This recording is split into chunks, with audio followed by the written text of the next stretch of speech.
சென்னை பச்சையப்பன் கல்லூரி மாணவர்கள் மாநகர பேருந்தில் ஏறி அட்டகாசத்தில் ஈடுபட்டிருக்கிறார்கள். விவரங்களை செய்தியாளர் கதிரவன் வழங்கிட கேட்கலாம். கதிரவன் வணக்கம். மேலும் விவரங்கள்.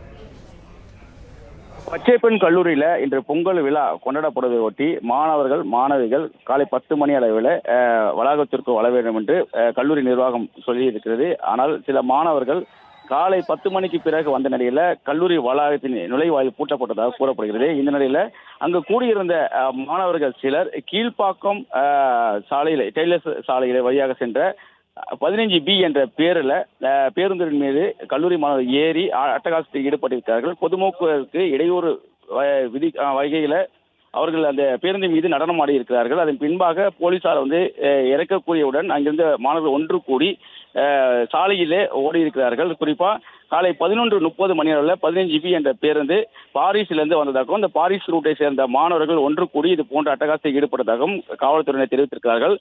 சாலையில போக்குவரத்துக்கு இடையூறு விதிக்கும் வகையில் கையில் அந்த ஐடி கார்டை சுற்றியபடியும் பச்சைபாசி ஜே என்று கூறி அவர்கள் சாலையிலே ஓடி இருக்கிறார்கள். அதன் பின்பாக போலீசார் அவர்களை அங்கிருந்து கலைந்து போக அறிவித்திருக்கிறார்கள். தற்போது அந்த மாணவர்கள் யார் என்பதை கண்டறிந்து அவர்கள் மீது நடவடிக்கை எடுக்கும் அந்த பணியில் ஈடுபட்டிருப்பதாகவும் தெரிவித்திருக்கிறார்கள். பச்சையப்பன் கல்லூரி பயிலக்கூடிய 15B என்ற ரூட்டை சேர்ந்த பாரிஸ் ரூட் மாணவர்கள் இது போன்ற செயலில் ஈடுபட்டதாகவும் போலீசார் கண்டறிந்து அவர்கள் கண்டறியும் பணியில் ஈடுபட்டிருப்பதாகவும் தெரிவித்திருக்கிறார்கள். அந்த வீடியோ காட்சிகள் தற்போது வெளியாகி இருக்கிறது.